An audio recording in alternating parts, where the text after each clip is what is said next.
so that the filibustering begin.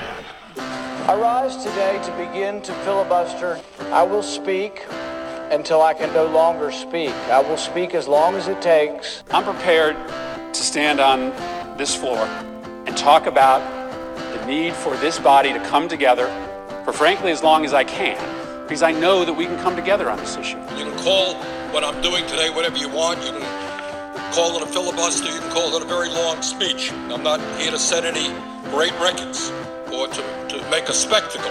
I am simply here today to take as long as I can to explain to the American people the fact that we have got to do a lot better. Now let me just enumerate some of the reasons. We're engaged in a filibuster, a way to divert attention from what we're doing today, to obstruct, and that's what's going on today.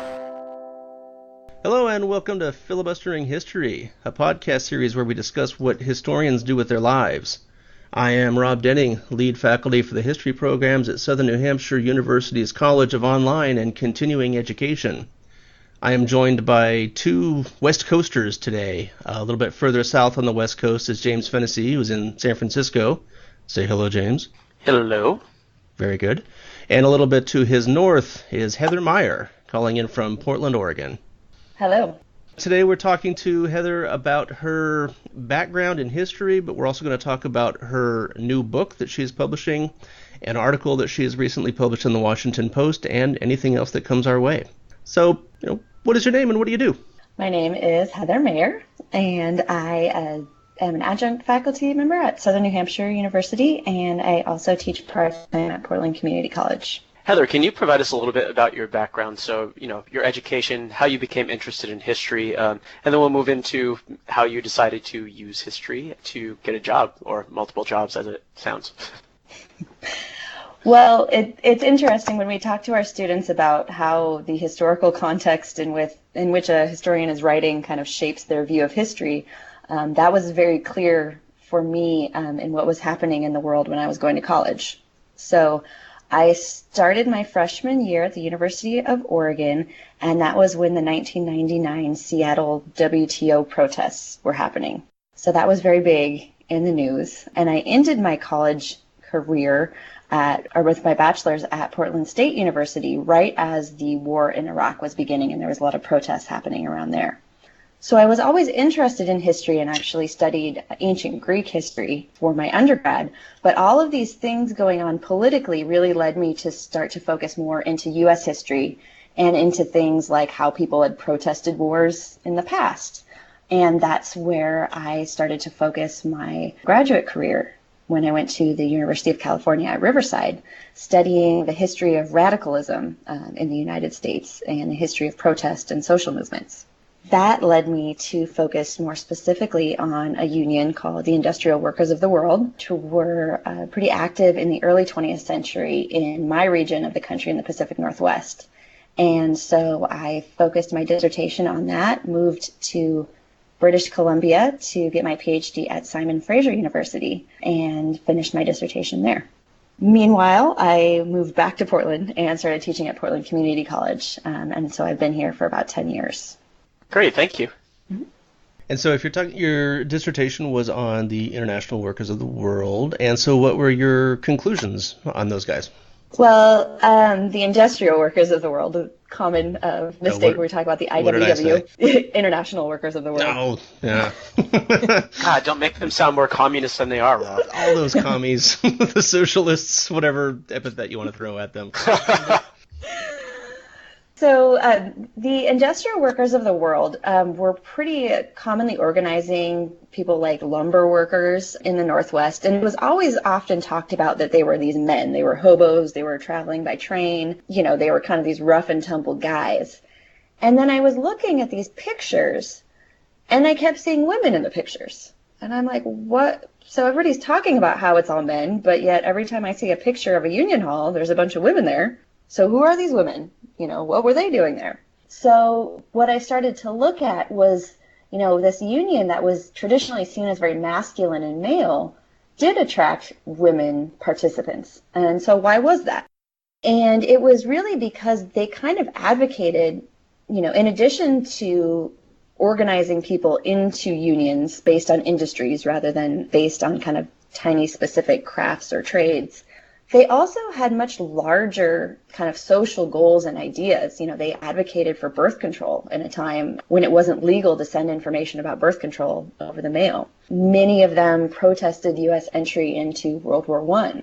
They talked about prostitution as an economic problem rather than a kind of moral failing on the part of women.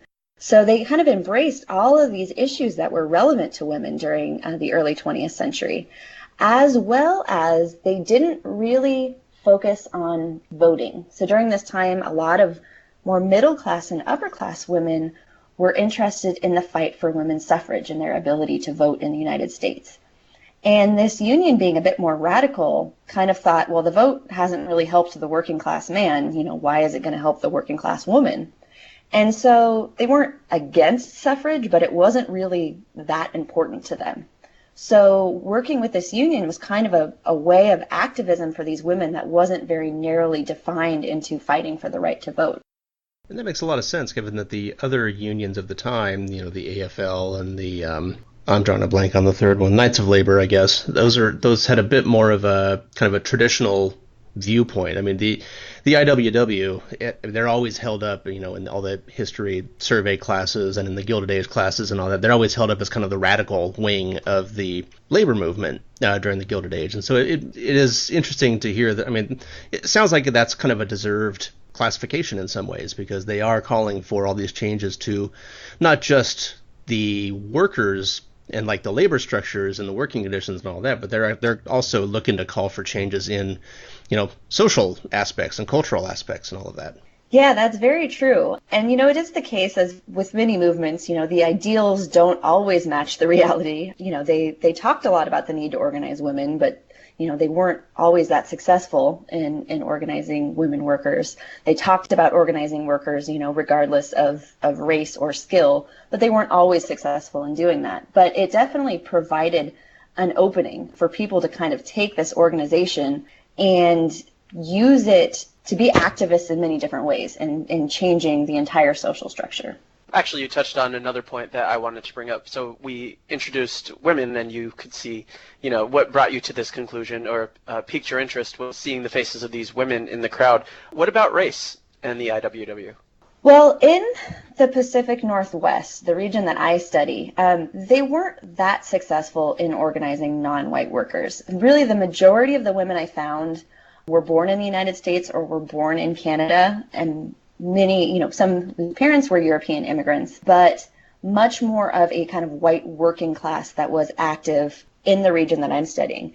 They did do a better job in other places, like the dock workers in Philadelphia, some other parts of the country, some in Mexico, in Southern California. They were around the world, organized in many different countries as well. But they weren't always that successful in this region in particular. I mean, there was a lot of Chinese and Japanese workers, Filipino workers in the Pacific Northwest, and I haven't seen a lot of evidence of successful organization by the IWW. But there were Indian immigrants in the Northwest that organized with the IWW. So it kind of depends on the particular location, how successful they were. Okay, and I suppose it depends on the time period as well, because I don't think it was until around World War II when you had an integrated military and a lot of African Americans actually being stationed, particularly in Oregon, that you actually saw a huge influx of diversity into the region, at least, black diversity, just based on Oregon's history and their laws against black citizens and immigration in the state.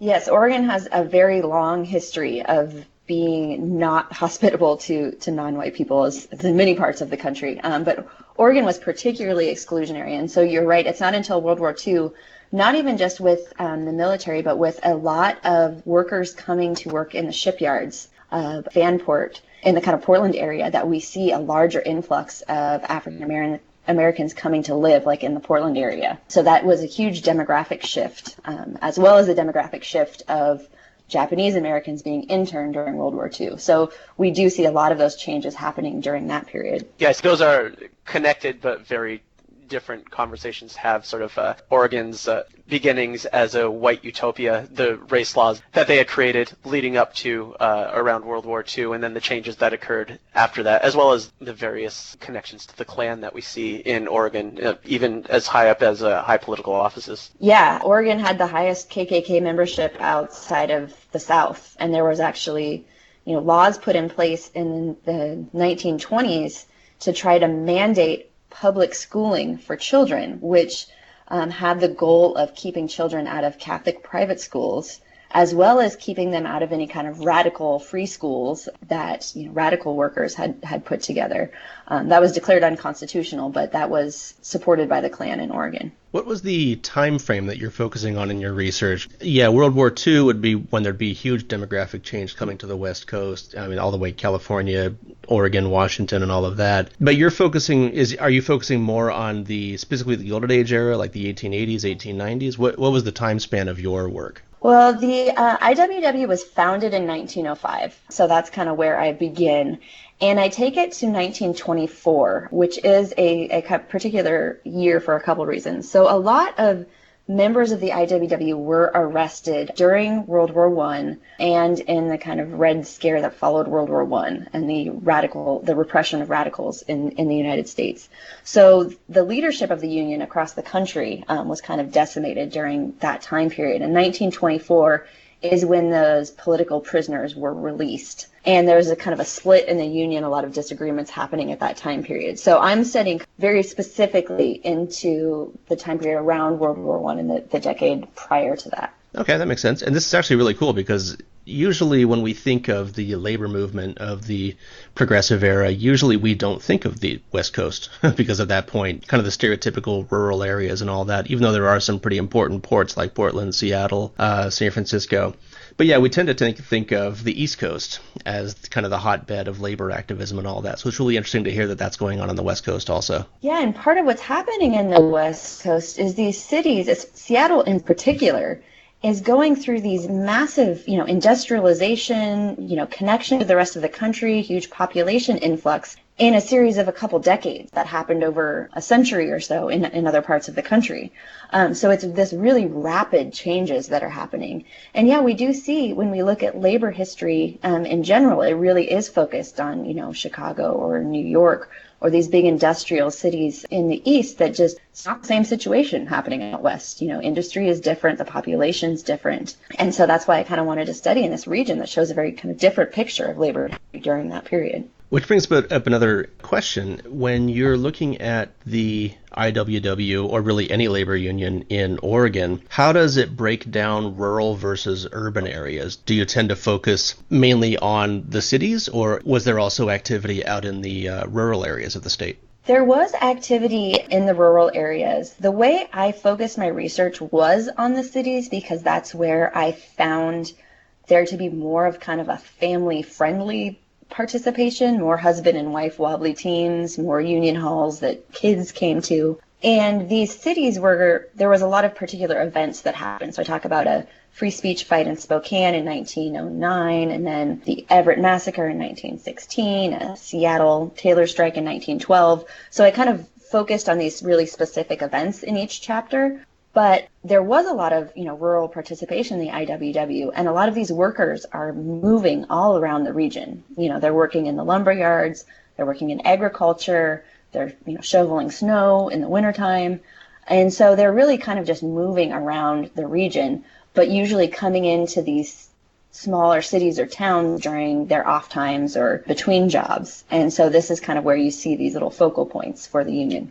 That's one of the things that I like to talk about whenever I'm teaching like a survey class on modern U.S. history, is to talk about how it was actually the rural areas tended to be some of the more, what today we would call progressive, but because, it's like the populists in the Midwest and the South were calling for nationalizing industries and nationalizing the railroads and all of that in the 1880s, 1890s. And so it's always interesting to talk about how rural areas are getting, in some cases, radicalized, either by the IWW or by the People's Party or whatever. But it's interesting to think about how today we tend to think of the rural areas as being the most kind of conservative politically areas of the country. But back at the turn of the 20th century, that wasn't always the case. There was actually a lot of radicalism to be found in the rural areas. Yeah, I think that is the case. And it really depends kind of. One of the things that I found in trying to do this research, it depends what's going on in those particular areas. Had there been a strike recently, or had there been a wage cut, or had there been an industry that shuts down, and how had people responded to that? How much repression was there? So,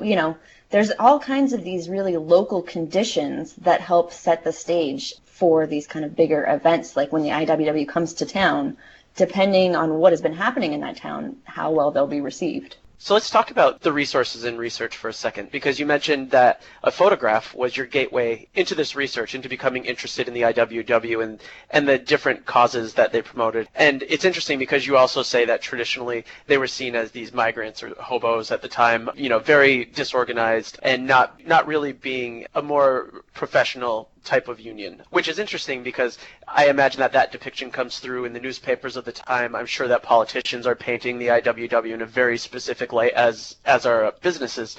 So what type of research do you do in order to overcome what seems like a very homogeneous depiction of the IWW from various locations, in order to find the nuances and really get to the core of what they stood for and the types of causes that they were promoting? The research part, it was much more difficult than I had originally thought it was going to be. And you're right, there's so much bias to the type of sources that are available. A lot of records from the Union were destroyed by the government and by authorities. So, there's tons of stuff that's been destroyed. I went to Detroit, to Wayne State University, to the official archives of the Union, and I found nothing about women there. I was like, no wonder nobody's written about the women. There's nothing here. So I had to find a lot of different types of sources. And that was, traveling to a lot of smaller archives around the Northwest. And a lot of what you find is, are sources either by newspapers who are anti-IWW or spy reports, which, again, you're not going to be a very good spy if you never report on anything. So who knows how much you're making up or exaggerating in those reports. Reports by policemen, by, law enforcement or other officials. You have to look at the biases that they're bringing with them and try to understand what's happening there. For example, I found this huge report in Spokane about conditions in the prisons. And they had interviewed all of these people who had worked in these women's prisons. And they keep talking about how basically one of the IWW women who was arrested was saying negative things about this other IWW woman who was arrested. And I don't have the actual recollections of either of these women to know if they didn't like each other or if they were friends or, anything else. All I have is all of these people who have a very negative view of these two women trying to kind of make it look like they don't agree. And so you kind of have to sift through how much of that is the bias of the, who is doing the telling, and how much is kind of a grain of truth that maybe these two women really disagreed on tactics or just had a personal conflict. So there's those kinds of things. But it was a lot of just picking at very fine threads leading to something else. There was one sentence in an IWW newspaper that said, "Women in tailor shops on strike in Seattle." Okay, let's try to look at a bunch of Seattle papers. Let's try to find something. That leads me to the name of a woman. I research her. I find this huge set of records from the immigration services because they tried to deport her for her radical leanings. So, it just one thing kind of leads to another, but it wasn't a simple, go to one archive and find all the sources kind of research. So let's transition over to the book that you're publishing. Now, I'm guessing, based on the conversation here, that the book is going to be about this same topic. Is this basically a revision of your dissertation, or have you gone in a completely new direction? It is a revision of my dissertation. It was changed to be hopefully more readable and interesting to a more general audience than my dissertation. But yeah, I added a chapter to give kind of a more general history of the Northwest, to help set people in that context. But it has been a revision of my dissertation. And that came from a conference presentation that I was doing a few years into my research, that somebody, and the acquisitions editor for the press, Oregon State University Press, saw my name in a conference program and said, hey, we're also publishing a book about this woman that you're going to talk about. So let's get together. And she just kind of, kept checking in with me over the years of, how's that research going? We'd really like to publish it once you're done. And so that helped me get that connection to the press. And so when I was, finally ready to make those revisions, that was who I decided to go with. We hear all the time, of course, that, a dissertation as it stands is never going to be publishable. You have to make changes to it. And so what was your general strategy for making the changes from a dissertation to a publishable manuscript? My big strategies was, having friends read it, people who are not historians, but, a general kind of educated, has some vague idea about U.S. history, but not a specialist by any means. Having real people read it? That's right. A good idea. Yeah. Because those are the things that, like, if I said a word like their red card, I forget that most people don't know what a red card is. That was the membership card in the IWW. So there was a lot, that I needed help just kind of pointing out, like, hey, I don't know what you're talking about here. You're assuming I know something that I don't. And so that was really helpful to kind of point out those areas. And in the review process, you have anonymous reviewers that give you feedback as well, and some feedback from the editors, of just these are the places that we need more context. And that's the opposite of what I was doing in the dissertation. I actually had, what was nice is I had a lot of that stuff that I had cut out of the dissertation, because my advisor had said, that's too much background. That's not your original research. We don't need that here. So I had kind of a lot of that stuff piling up of that background context. But that's what was useful to help get some outside perspective, because when you're digging into a subject for so long, it's hard to remember what the average person knows about it, which is not very much. Right. It's always amusing to me to hear hear people say that kind of thing, because we hear when we're writing dissertations that no, you got to cut all that stuff out. That stuff it's too popular, or it's too, that stuff doesn't matter.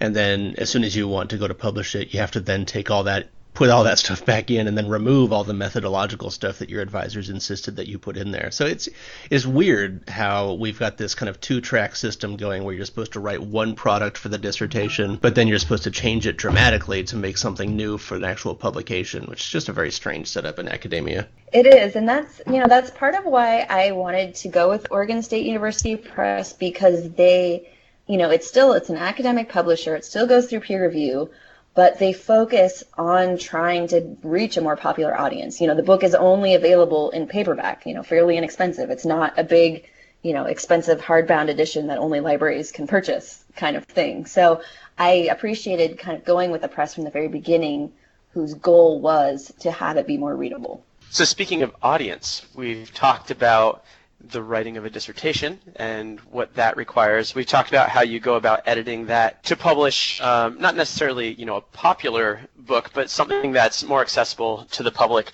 Let's talk about newspapers, that thriving industry, because recently you published an op-ed in the Washington Post. Can you talk a little bit about how you end up getting in contact with a newspaper and publishing an article? Because that article itself, while connected to very current topics, also revisits the IWW and brings in a lot of historical themes to make a very, very clear argument. So I love the article, and I'd love to hear a little bit more about, our listeners would probably like to know a little bit more about what's in it, but also how you came to that point of publishing and how that worked, what the process is. So, in contrast to the book, which took many, many, many years, from even just my first turning in the draft to the press to it actually being done, this Washington Post article was about a week and a half from idea to publication. Wow. Yeah. So the Washington Post has, for the last year or so, had a kind of a series of columns called Made by History.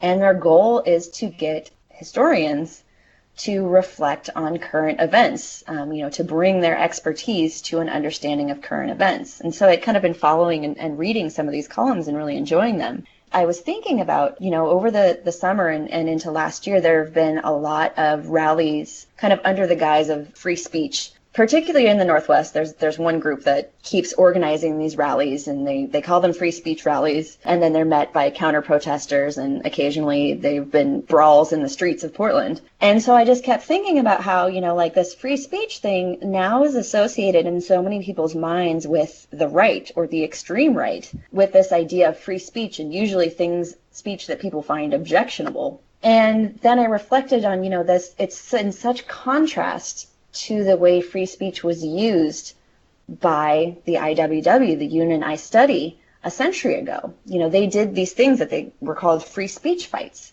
where basically, cities or towns would try to put together an ordinance to keep members of the IWW from speaking on the street. And speaking on the street is how they would get workers' attention and try to kind of organize and galvanize workers. And, sometimes they do it in very amusing ways. They would, somebody would stop and go, "Help, help, I've been robbed," and get everybody's attention. And then they would say, "Robbed by the capitalist system," and then, go into their big speech about industrial organization. So cities would try to shut them down and say they couldn't speak on the street. And what they would do is test these ordinances by calling all of their members to come into town. And so this happened in a lot of different places, Spokane, Washington, San Diego, California, Denver, Colorado. There's one in Sioux City. And so they would basically fill the jails by people standing up on a soapbox trying to speak and getting arrested. And then the next person would get arrested and the next person, to try to kind of test, to test the constitutionality if people could actually have a case go through the court system, but also just kind of test the resolve of the city, test the jails and their willingness to try to shut them down. And so this has this kind of very radical history of free speech as a tool for, emancipation, for reaching workers, for organization and solidarity that, I think is interesting and I think we should hold on to, rather than now just kind of equating free speech with things that we don't want to hear people say, objectionable things that people say, thinking about this history of it. So I had been kind of making these connections in my head, and I just kind of on a whim said, I'll email the editors. So there are some historians that work as editors of this series of columns made by History in the Washington Post. And I just pitched the idea and said, what do you think if I wrote something that connected these current free speech rallies with the history of the free speech fights? And they said, yeah, that sounds interesting. I said, all right, I'll get you a draft next week. So I wrote a draft and I sent it to one of my grad school colleagues and said, what do you think? Does this make sense as an argument? And then I sent it to the editors, and I went through 4 revisions with the editors over 4 days. So every day it was, sending it in, looking over it, feedback, revision, feedback, revision, feedback, until it got to a point that they felt it was ready to publish. And a lot of that was really, it was taking down all of the beautiful details of history that I wanted to share with everybody, taking out a lot of that, and strengthening kind of an argument, which it was just a very different type of writing than I'm used to doing. And so, they had a lot of suggestions, very specific feedback. It wasn't like, change this or whatever. It was like, you need an example here, or, this argument needs to be strengthened. So it was really useful and helpful and like congenial feedback, which was really awesome to kind of do that. Sometimes feedback is not always the nicest thing in academic circles. So it was a good process. And then they just said, all right, I think it's good. It's ready to go. It'll publish in the next day or two. And there it was. That's really cool. It's amazing that you were able to write that in such a short amount of time. I mean, usually academics, we tend to write so slowly. Just the idea that you were able to write an entire thing and then go through 4 revisions all in the space of about a week and a half. That's just mind-boggling from an academic perspective. And I also have 2 small children, 6 months and 3 years. So it was not easy to have time to do that. Yeah, it was pretty much after bedtime every night was going in for another revision. But, the subject was, I didn't have to look up anything really, because it was all in my head. All the history, I'd been writing about it for so long. I had to, look up a couple details of like, all right, how many people was that in this thing? But I mean, I knew it. So the history was there. It's kind of what I would have said if, like, for example, now, if you ask me a question about it, it was pretty much me telling everything that I knew about this subject. And then what I had been thinking about and what I'd been hearing as it relates to current events. So it was, it's not that long. It's, I think, 1,200 words. So it was stuff I already had in my head. It was really just kind of shaping it into an argument that would make sense to that audience. Yeah, that's interesting. And so obviously they probably don't require the same level of citations and all of that we would expect to see in a history book, because this is a much shorter, the general argument. You're not going to get bogged down in all the various quotations and all of that, so you're probably not going to worry too much about having lengthy footnotes or endnotes or anything, since I'm sure the Washington Post doesn't really want to publish all those endnotes and footnotes, so they probably want it to be more of a straightforward think piece rather than something that's excessively cited. Right, and that's really hard to do. I mean, yeah, I bet. Footnotes and citations are so ingrained in everything we do as historians. And just simplifying things down to the very basics. I had all of these sources that I wanted to, cite and quotations and things. And in the editing process, those just kept getting chopped. And so it's like you're fighting against your instincts to write like that. But that's what the majority of people are going to read. I would love for everyone to read my book, but that's going to take some time. But people, on Facebook, when you pull up the thing, it says it's a 4-minute read.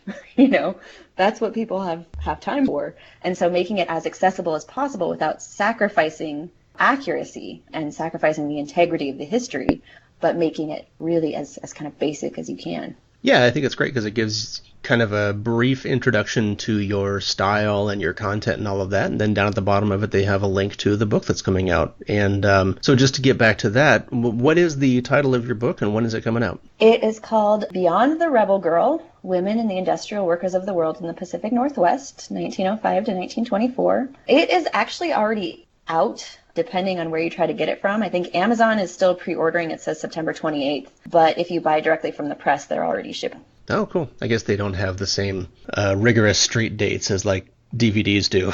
It's right. Just when it gets out, it gets out.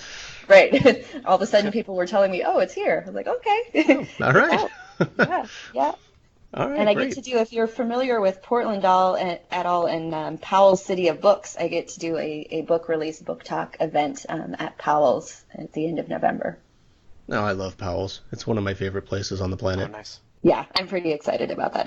It's a great bookstore. Yeah. And when will you be making your way down the coast to San Francisco on your tour? Well, hence the small children I mentioned. I am not exactly free to do a book release, but I mean, I'm going to look for events that will make sense, that I can, tie into conferences or if I am traveling, see if there's bookstores and whatnot. Because, for any of you who aren't familiar with academic publishing, they are not paying me to go anywhere or to do any of these kinds of things. So, as an author, you're kind of have to do it yourself to create some of that publicity and create some of those events. So it will just kind of depend where I'm going and who I can connect with. Yeah, that is always an important thing to keep in mind, is that we are not making money on these books in academia. The publishers might make some money, but the authors do not. You could pitch it as a reality show, The Couch Surfing Academic, and you can just go from town to town, visiting people that you know, staying on their couches, and going to whatever local bookstore still exists and promoting your book. I could hop the trains like the Wobblies did. And there you go, exactly. Very cool. They actually did have reading rooms in most of their union halls. They did love to read and had a lot of published material and books and reading rooms where, no talking or smoking allowed in the reading room. There was a sign in one of the IWW halls. Well, they got to spread their communist ideas somehow or other. Hey. All right. Well, Heather, what do you have to recommend to us today? Well, I would like to recommend, as far as engaging in history, is following historians on Twitter. Not all of us are great at tweeting, but if you can follow a few good historians on Twitter, you can have you can learn a lot of historical resources that connect to current events. So the most famous one right now is Kevin Cruz. His book on suburbanization in Atlanta was very fundamental to my grad school training, and he's great to follow on Twitter. Heather Ann Thompson writes about prisoners and the condition in prisons. She's won a Pulitzer for Blood in the Water. Is another great one to follow. So there's a lot of historians on Twitter who are very actively tweeting, citing resources, citing books, and connecting to current events. Yeah, Kevin Cruz is a favorite of mine also. I did a bunch of urban history when I was in grad school, so I came across a lot of his writings also. And I stumbled across his Twitter feed a week or so ago, probably about the same time as most of America, when he got into that Twitter spat with Dinesh D'Souza, which was an amazing takedown. I mean, regardless of your political perspective and your opinion of, the Trump administration and all of that, it is amazing the rapidity with which Cruz was able to just bombard facts and I mean, I'm sure he probably had it all laid out ahead of time before he started tweeting, but the way it all played out on the Twitter feed, it felt like he was just like, okay, you want to hear about some guys that did this? Well, boom, boom, boom, boom, boom, boom, boom. And he just did this like 20 or 30 episodes or instances or examples of the things that he was arguing. And so it's just amazing to watch that stuff kind of play out in real time on Twitter, as opposed to reading, the final version of an academic book, which had years in the making and all kinds of peer review. And it's just interesting to see it happen in real time on a unfiltered feed like Twitter. It's really amazing to watch. He did really great debate commentary too during the 2016 election. Oh, really? Okay. If you were following him then, yeah, he would kind of live tweet the presidential debates, which were really interesting too. Oh, that'll be good. I'll keep following him then. We'll see where this goes. All right, James, what do you have for us today? I was going to recommend the Twitter feed of Ted Cruz. No, I'm actually just kidding. That didn't even get a laugh. Dude, that was just deep, just shock. What? Shock and horror. No, actually, I might have mentioned this once before, but one of the instructors at Southern New Hampshire University is also employed by something called Project Recover. And Project Recover is this, for lack of a better word, project or partnership of various researchers at different universities, and it's both publicly and privately sponsored. But they go around using sonar and thermal cameras and underwater robotic technology, trying to find wreckages from I think specifically World War II. So their goal is to find these, whether it's a sunken ship or an airplane, and to see if they can locate the remains of any MIA POWs. So when they do, they work in conjunction with the federal government, and the government can notify the family of the deceased and close the case on these POW MIAs. And most recently, our instructor, Jason McHale, sent an article, and you can also visit the Project Recover website to review their blog, and there's a video there as well, about how they just discovered the remains of a World War II destroyer off of the coast of Alaska. So the USS Abner Reed. So if anybody is interested in either that specific story or the work that Project Recover does, I think it's a great way to see how modern technology is being used in order to not only help find these POW MIAs, but give us a more complete understanding of more recent history within, the past within the past century. That's really cool. All right, and your recommendation? My recommendation is a book called The Paradox of Preservation by Laura Alice Watt. It's about, the subtitle is Wilderness and Working Landscapes at Point Reyes National Seashore. As I've mentioned on this podcast many times, my specialty is environmental history. And one of the things that environmental historians have been talking a lot about lately, ever since another historian by the name of William Cronin wrote a really influential article called The Trouble with Wilderness. There's been this concept going through environmental historians where there's a question of what actually do we mean by civilization versus wilderness. Wilderness is kind of a tricky concept because, the mainstream conception of wilderness is that this is land that has never been touched by human hands. We should allow it to continue to not be touched by human hands. We should let it evolve and grow naturally, quote unquote. The problem with that is that there is virtually no land on planet Earth that has never been touched by human hands before.